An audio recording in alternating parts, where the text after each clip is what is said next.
बजरंग दल द्वारा कलेक्ट्रेट में कुछ दिनों पहले महासमुंद में बड़ा बवाल के बाद गौ तस्करी का जो कार्यक्रम है रुकने का नाम नहीं ले रहा है। यहाँ प्रशासन चुप्पी साधे हुए है। यहाँ पे बजरंग दल के लोग यहाँ पे खड़े हुए हैं, अखिलेश जी और हमारे ये सहयोगी।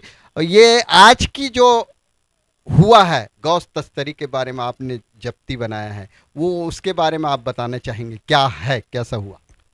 महासमुंद गौ तस्करी का एक बहुत बड़ा केंद्र बन गया है और हमने शुरू से ये मांग की है कि जो पुलिस प्रशासन है गौ तस्करों पर पता नहीं क्यों लगातार गौ तस्करी पकड़ने के बाद भी कार्रवाई करने से बचता है।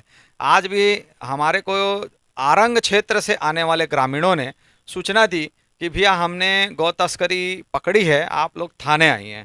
तो हम लोग जब थाने गए, उनसे पूछा, जानकारी ली, तो पता चलता है भोरिंग क्षेत्र से गोवंश, इस बार जो हर बार ये लोग बोलते हैं ना बछड़ा है मवेशी है, तो मैं स्पष्ट कर देता हूँ, दुधारू गाय थी, गर्भवती गाय थी और जन्मे हुए, मुझे तो ऐसा लगता है कि वो घुटन के मारे उस पिकअप के अंदर ही वो दोनों बच्चों का जन्म हुआ होगा।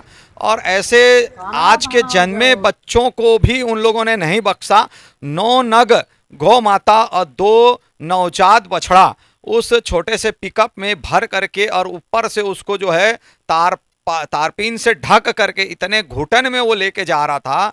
और महासमुंद पहुंचते पहुंचते आरंग से आने वाले उन जागरूक नागरिकों की गाड़ी को ठोकर मारते हुए भाग रहा था। तो उन्होंने उस गाड़ी को रोकना चाहा, उसका पीछा किया और पीछा करते करते बोरियाझर गांव के पास में इन लोगों को मतलब उन आरंग के ग्रामीणों ने उनको रोका। जब रोका, उनसे बातचीत की, तो पता चलता है कि उसमें जो है गौ तस्करी हो रही है। और वह ड्राइवर चालक खुद बता रहा है कि यह गाड़ी जो है भोरिंग से मैं लोड करके लेके आ रहा हूँ, नुआपाड़ा उड़ीसा ले जाने की वो बात कर रहा है। इस पर उसने 112 डायल किया, 112 डायल करके पुलिस वालों को बुलाया और इसे थाने लाया। और हम लोगों ने भी वहाँ जब पहुँचा, देखे, तो हम लोगों ने वहाँ पानी की व्यवस्था की, 2 नवजात बछड़ों को दूध मंगा करके हमने पिलाया और शीघ्र कार्रवाई करने की मांग हम लगातार पुलिस प्रशासन से करते रहे।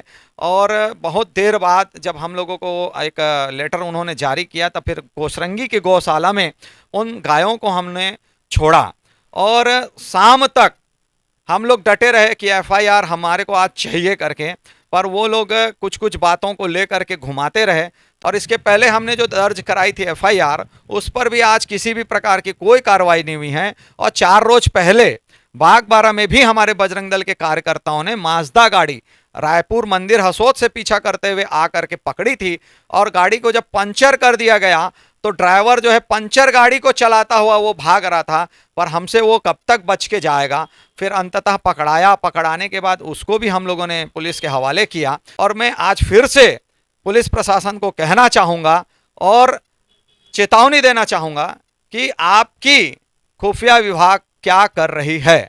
और एक जानकारी और देना चाहूँगा, मैं अपने हिंदू भाइयों से अपील करता हूँ कि ये जो हमारी गौ माता है, जिसको हम लोगों ने आवारा बना दिया है, और किसान भाई आज जो उनके चारा में माचिस लगा करके जो आग लगा देते हैं, और आज जो हम गौ पालन नहीं करना चाहते हैं, तो आप लोग अब भी जाग जाइए, क्योंकि अब गौ तस्करों का नज़र जो है आपके मोहल्ले में घूम रही गौवंश और गायों में बेसहारा पड़ी हमारी गौ माता पर नज़र टिकी हुई है। ये गौ वंश की तस्करी लगातार हो रही है, आप बजरंग दल से हैं, इसको रोकने का और क्या उपाय हो सकता है? शासन प्रशासन की जिम्मेदारी है ये। शासन प्रशासन अपना काम सही तरीके से अगर करते हैं तो ये आराम से रुक सकता है। हम तो सहयोग हमेशा से शासन प्रशासन के साथ में कर ही रहे हैं उनको, ये उनकी जागरूकता बहुत आवश्यकता है। इनका कहना है कि जागरूकता के साथ साथ शासन प्रशासन की जिम्मेदारी होनी चाहिए और गौ तस्करी को रोकने का प्रयास लगातार होनी चाहिए। महासमुंद में ये गौ तस्करी बढ़ते जा रहा है, जिसको लेकर यहाँ की जनता सजग है। 100 न्यूज़ रिपोर्टर महेंद्र साहू, महासमुंद, छत्तीसगढ़।